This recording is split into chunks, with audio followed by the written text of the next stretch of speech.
Her touch said everything her words couldn't. It started in the quiet hum of a late afternoon cafe, the kind of place where the espresso machine never stopped sighing and sunlight dripped like honey across the tables. I'd come there out of habit, chasing silence after a long day, but then she walked in, and suddenly silence had a pulse. She didn't notice me at first. Or maybe she did and just pretended not to. Either way, the air shifted when she stepped inside, that calm, self-contained grace that older women carry like memory. Her hair was tied loosely, a few strands brushing her cheek. The years hadn't dimmed her, only refined her. She looked like someone who'd learned how to stand still in a world that rushed past her. When she ordered, her voice was low, the kind of tone that made people listen even if she was just asking for a coffee. I caught myself watching the way her hand rested on the counter, steady and sure. I shouldn't have stared. But I did. She turned. Our eyes met, just for a second too long. There was a flicker of recognition, or maybe curiosity, before she smiled, polite, restrained, but real. It felt like being seen, and I didn't realize until then how much I'd missed that. She chose the table beside mine, though there were plenty of others. Maybe coincidence. Maybe not. The space between us was just wide enough for conversation, but neither of us spoke. The quiet filled in for words, the scrape of her spoon, the soft clink of my cup, the rhythmic sound of people coming and going. When her phone buzzed, she ignored it. When mine did, I turned it face down. Eventually, she broke the silence. "You always sit here?" she asked, stirring her coffee though it was already cold. "Most days," I said. "It's quieter near the window." She nodded, her eyes still on the street outside. "I like quiet. It makes things harder to hide." I didn't know what she meant, but the way she said it made my chest tighten, that mix of calm and confession. Her fingers brushed against the table edge, tracing an invisible pattern. I wanted to ask what she was hiding, but I didn't. She looked like someone who had earned her silences. Minutes passed. Then, as she reached for her cup, her sleeve brushed against my hand. Just fabric, nothing more. But it stayed there for a fraction too long, enough for the warmth to register, enough for me to forget what I'd been thinking. She drew back, but not quickly. "Sorry," she said, though her tone didn't sound like regret. Her eyes lifted to mine again, and for the first time, she didn't look composed. There was something else there, a softness, almost a question. "Don't be," I managed, my voice lower than I meant it to be. She smiled, faint, knowing. "You're too young to mean that." "And you're too sure I don't," I said before I could stop myself. The words hung there, suspended between us like static. She didn't answer, but the corner of her mouth curved slightly, approval, amusement, maybe even warning. The cafe felt suddenly smaller, the air thicker. I could hear the sound of her breathing over the hum of the espresso machine. Then the bell over the door rang, sharp, sudden. She glanced up, startled, as someone called her name from across the room. And just like that, the moment broke. She stood, smoothing her sleeve, that calm mask sliding back into place. "It was nice talking to you," she said, though we both knew we hadn't really talked at all. Her hand brushed mine once more as she passed, deliberate this time. No words followed it. None were needed. Her touch said everything her words couldn't. The next time I saw her, it wasn't planned. Or maybe it was, maybe part of me had started walking past that cafe just to check if she was there again. She was. Same window seat, same half-empty cup. But this time, her hair was down, loose around her shoulders. She looked different, not younger, just less guarded. When she noticed me at the door, she gave that small smile again, the kind that didn't quite reach her eyes but still made something tighten in my chest. "Back for the quiet?" she asked when I sat across from her. "Or for you," I almost said. Instead, I shrugged. "Guess I missed the good light." She tilted her head. "You always notice things like that?" "Only lately." Her gaze softened. You must be young enough to still think noticing matters. I smiled. You don't? Her laugh was quiet, but it lingered. I used to. Then life became about forgetting instead. The words sat between us, heavy but honest. I wanted to ask what she meant, who she was forgetting, but I didn't need to. There was a thin gold band mark still faint on her finger, pale where the ring used to be. We talked around it for a while. About weather, books, places we'd been. The kind of talk that wasn't about the words themselves, but about the pauses between them. She had this habit of looking down when she spoke, as if editing her thoughts before they reached me. Every time her eyes met mine, the rest of the room faded out a little more. She told me she used to teach. Literature, she said. Stories about people who wanted too much. And now? I asked. Now I just read them, she said with a half smile. It's safer that way. Her hand rested near mine on the table, close enough that I could feel the warmth radiating off her skin. I didn't move. Neither did she. But when a strand of hair fell across her face, I reached up without thinking and brushed it back. My fingers barely grazed her cheek, but the touch made her inhale sharply, her breath catching for just a second. She didn't pull away right away. When she finally did, her eyes flicked to mine, unreadable. You shouldn't do that, she said softly. Do what? Forget how young you are. The word stung more than I expected. You make it sound like a crime. Maybe not a crime, she said, almost whispering, just something people will notice. Her tone wasn't scolding, it was protective, like she was warning herself as much as me. But her hand stayed where it was, fingers brushing the back of mine in a way that made it impossible to pretend she didn't feel the same pull. For a moment, neither of us moved. The hum of the cafe faded to a low blur, just her breathing, steady and near. The scent of her perfume was faint, something floral but worn in, like a memory that refused to fade. Then she sighed, quietly. I shouldn't be here this long. Then why are you? She looked down, tracing the rim of her cup. Because you listen. Her words settled into me like warmth spreading through cold hands.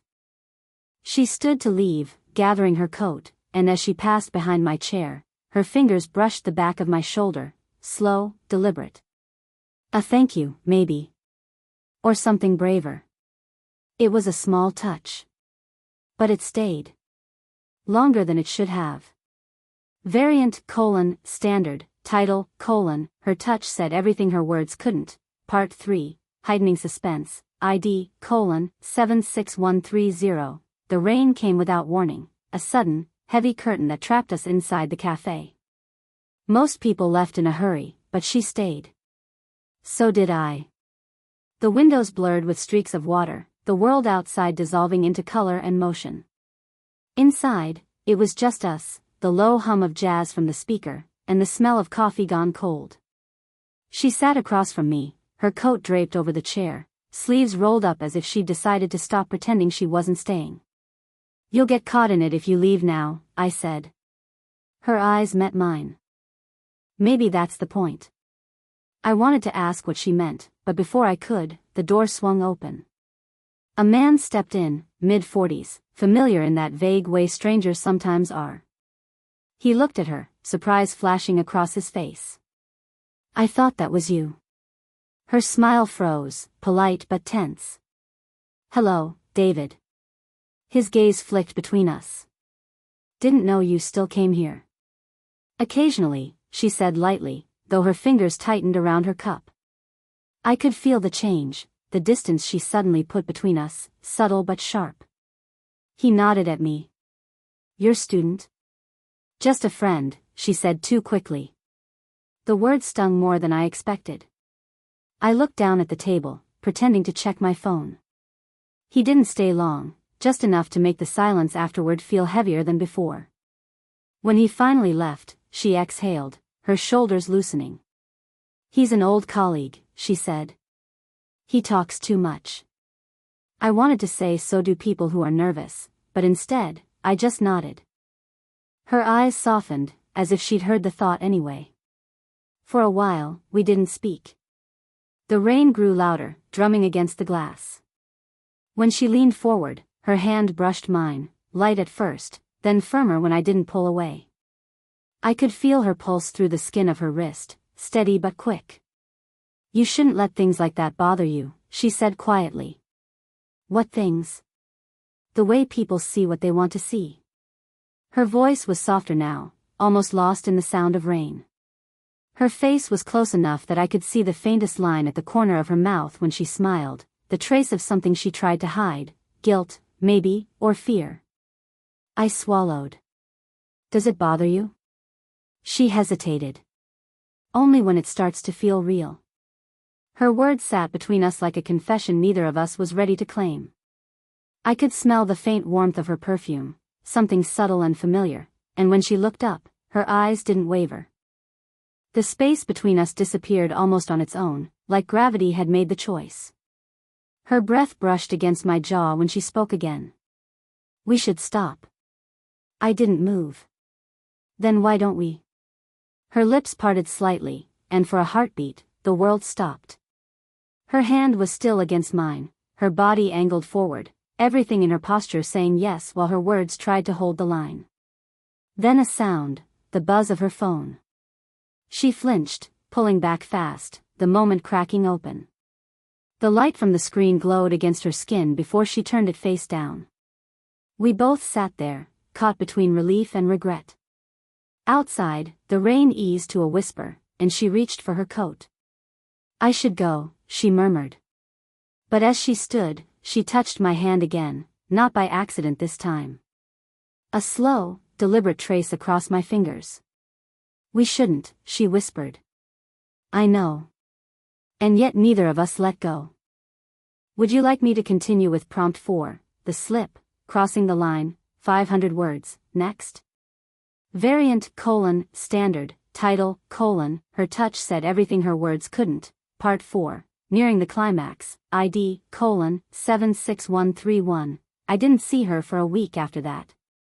Not at the cafe, not walking past the bookstore where she sometimes lingered. It shouldn't have mattered, we hadn't promised anything, but the silence settled into me like a fever. When she finally did appear, it was after hours.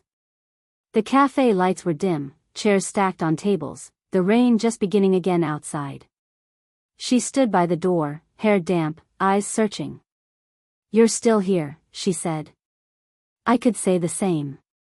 She hesitated before crossing the room. "I wasn't sure I should come." "Then why did you?" Her smile barely held. "Because pretending not to miss something doesn't make it go away." She sat down, slowly, as if testing the distance between us. The air was heavy with the smell of rain and coffee grounds. For a moment, we just listened to it, the quiet, the hum, the sound of being alone together again. "You've been avoiding me," I said finally. She looked down at her hands. "Avoiding is easier than explaining." "What's there to explain?" "That this shouldn't be happening." I leaned forward. "But it is." Her eyes flicked up, startled, almost afraid. "You don't understand how this looks." "Then help me understand." The silence stretched, taut as a wire. She ran her fingers through her hair, exhaling shakily. "I spent half my life doing what looked right. And now," she trailed off, shaking her head. "Now I can't decide if this feels like a mistake or the first honest thing I've done in years." Her voice cracked on the last word, and something inside me broke with it. I reached across the table, brushing a strand of hair away from her face. She didn't move, didn't breathe. My thumb grazed her cheek, tracing the faint warmth of her skin. "You don't have to decide right now," I said. Her eyes fluttered shut, just for a second. When she opened them again, there was something fierce in them, longing, fear, everything she'd tried to hide. "You make it sound so simple." "It isn't," I whispered. "But I don't want to keep pretending." Her breath trembled. "Neither do I." We stood at the same time. The chair legs scraped softly against the floor. She stepped closer, close enough that her coat brushed against my arm, close enough that I could feel the heat of her body through the space between us. She tilted her head up slightly, eyes locked on mine. My heart thudded hard enough that I was sure she could feel it. Her hand found my chest, fingers curling lightly in the fabric of my shirt. "This can't go anywhere," she murmured. "Then let it stay here," I said. Her lips parted, and for a heartbeat, everything stopped. The rain, the world, even sound itself. She leaned in, breath warm against my skin, her forehead almost touching mine. I could smell her perfume, faint and intimate, the scent of something that wasn't supposed to happen. "Tell me to stop," she whispered. I didn't. Couldn't. Her eyes closed, her hand tightening over my heart. And then, the sound of keys rattling at the door. The barista's voice, calling out from the entrance, "Sorry, we're closed." Oh, didn't realize anyone was still. She stepped back fast, hand falling away, her breathing unsteady. I turned toward the window, the reflection of her face still inches from mine. Neither of us spoke. But the distance between us had already changed. For good. Would you like me to continue with prompt 5, the fallout, emotional consequence, 500 words, next? The cafe felt different after that night, brighter somehow, louder. Or maybe I was just more aware of how quiet it had been when it was only us. She came in a few days later, earlier than usual, eyes restless. I knew before she spoke that something had shifted. She didn't sit across from me this time. She stood, clutching her phone like it might anchor her. "I shouldn't have come," she said. "Then why are you here?" Her answer came out low, almost breaking. "Because you deserve to hear it from me before someone else does." The air thinned. I waited. "David saw us," she said finally. "That night in the rain. He told my department head." The words landed heavy, not like a blow, but like something you couldn't take back once it was said aloud. I stared at her, trying to find the right reaction, but she looked like she'd already imagined every version of it. "You're not even my student," I said, half to reassure, half to protest the absurdity. "It doesn't matter," she whispered. "It's the story they'll tell that counts." She turned away, arms crossed, trembling slightly though the room was warm. I could see the way her fingers pressed into her sleeves, holding herself together. "I thought I could handle people talking. I can't." Her voice cracked on the last word. I stood, closing the distance between us before I could think better of it. "You don't have to handle it alone. That's the problem," she said, facing me now. "You make me forget what's safe." We were inches apart. Her breath brushed my collar, shallow and quick. My hand lifted, not to touch, just hovering near her arm. I could feel the warmth radiating from her skin. "I'm not sorry for any of it," I said quietly. She let out a shaky laugh, eyes glistening. "You should be." "Are you?" Her lips parted, but no answer came. Instead, she stepped closer, so close I could feel her heartbeat against mine. Every word, every argument dissolved into silence. "This isn't fair to you," she whispered. "You don't even know what you're giving up." "Then tell me." Her hand found my chest again, fingers trembling. "A reputation. A job. A life I've spent years keeping steady. And still you came back," I said. She closed her eyes, and when she spoke again, her voice barely held. "Because I couldn't stop thinking about you." It wasn't loud, but it was enough to undo every rule between us. For a moment, everything else faded, the risk, the fear, the invisible lines we'd drawn. I reached up, brushing a tear from her cheek with my thumb. Her breath caught. "Say something," she whispered. "I think you just did." Her eyes opened, glassy but fierce. "Then what happens now?" Before I could answer, the cafe door opened, the bells chime slicing through the silence. David again, standing there with that knowing look, the kind that says "I told you so." She stepped back, fast, but his expression said he'd already seen enough. The damage was done. And still, even as she turned to leave, her hand brushed mine one last time. Not apology. Not goodbye. Just an unfinished promise neither of us dared speak. The next few days blurred. She didn't come to the cafe, and I didn't try to reach her. Every time the bell above the door rang, I looked up, half hope, half dread. When she finally appeared, it wasn't quiet confidence this time.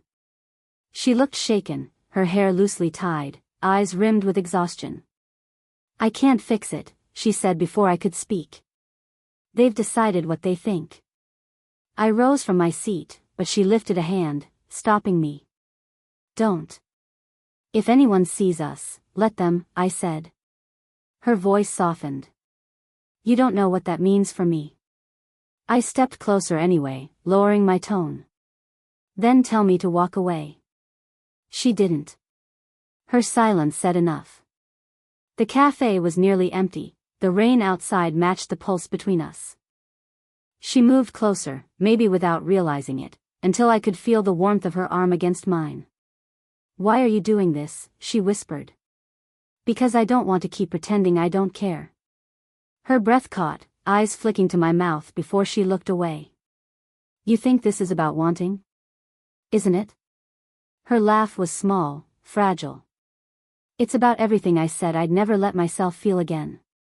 I reached up, brushing her sleeve, a careful, trembling gesture. "Then maybe you should." Her eyes met mine, steady now, searching. "You'd lose nothing." "I'd lose everything." I shook my head. "You'd still have yourself." She exhaled, shaking slightly. "That's not how it works. People see what they want, and they don't forgive women my age for wanting something that doesn't fit the rules." I didn't answer. Instead, I stepped even closer, the distance between us barely a breath. The air thickened, filled with the scent of her perfume, faint, steady, undeniably hers. "Tell me this isn't real," I murmured. Her hand trembled as she reached up, brushing my jaw with the back of her fingers. "It's too real," she said, voice breaking. "That's the problem." For a moment, nothing existed but the space between our faces, charged, dangerous, honest. My heart pounded against her palm as if it could speak what I couldn't say aloud. She leaned in, just slightly, until her forehead rested against mine. Her eyes closed. I could feel her breath, shallow and uneven, on my lips. "Every time I leave," she whispered, "I tell myself I won't come back. And yet you do. Because I can't stay away from you." The confession hung there, raw, unguarded. I lifted my hand, tucking a strand of hair behind her ear. My thumb brushed her cheek. She didn't pull away. The moment was fragile, like a held breath before a storm. Her voice came again, softer now. "If we do this, there's no going back." "I don't want to go back," I said. She opened her eyes, meeting mine fully, no fear left, just clarity. "Then stop hesitating." The air between us vanished, she moved closer, breathless. And just as her lips brushed mine, the sound of the door. David's voice. "Don't," she whispered, stepping back, tears bright in her eyes. "Not like this." But even as she turned away, I knew the decision had already been made. The storm finally passed, outside and between us. Weeks later, the rumors had burned out, replaced by newer gossip. The cafe stayed the same, chipped tables, the same worn bell, the same quiet corner where everything had changed. I was there again, pretending to read, when she walked in. No hesitation this time. She sat across from me like she used to, no walls, no defenses. Just a faint, tired smile that said she'd fought her battles and chosen peace instead of fear. "They offered me time off," she said, stirring her coffee slowly. "I think they expected me to disappear for a while." "And will you?" She looked at me then, eyes soft. "No. I'm tired of running from things that make me feel alive." The words lingered in the air, gentle but sure. For a while, neither of us spoke. The silence wasn't heavy anymore, it felt like something earned. Her hand rested on the table, fingers tracing the rim of her cup. I reached out, just enough for my fingers to brush hers. She didn't pull away. You still think this is a mistake? I asked quietly. She smiled, small, wistful. Maybe. But it's mine to make. That made me laugh under my breath, and she joined in, the tension between us easing into something warmer, steadier. Outside, the last drops of rain clung to the window glass, catching the light. I turned my palm upward, and she laced her fingers through mine, no hesitation, no hiding. Her skin was warm against mine, grounding. You know this won't be easy, she murmured. I don't need easy, I said. I just need honest. She looked down, then back up at me, eyes glinting with something like relief. Slowly, she leaned forward, pressing her forehead against mine. It wasn't a kiss, not yet, but it didn't have to be. The closeness said enough. When she finally spoke, her voice was barely a whisper. You have no idea how much I've wanted this to feel simple. It doesn't have to be simple, I said. Just real. She exhaled, a quiet sound that turned into a laugh. Then she looked at me, really looked, and something in her expression softened completely. She reached up, brushing her fingers along my jaw before resting her palm against my cheek. I think I finally believe you, she said. I turned slightly, just enough for her thumb to graze my lips, a small, wordless promise. We sat there like that, not as teacher and student, not as caution and risk, just two people who'd stopped pretending they weren't meant to find each other. Outside, the world carried on. Inside, it finally felt still. Did you enjoy the story? What kind of stories would you like to hear next?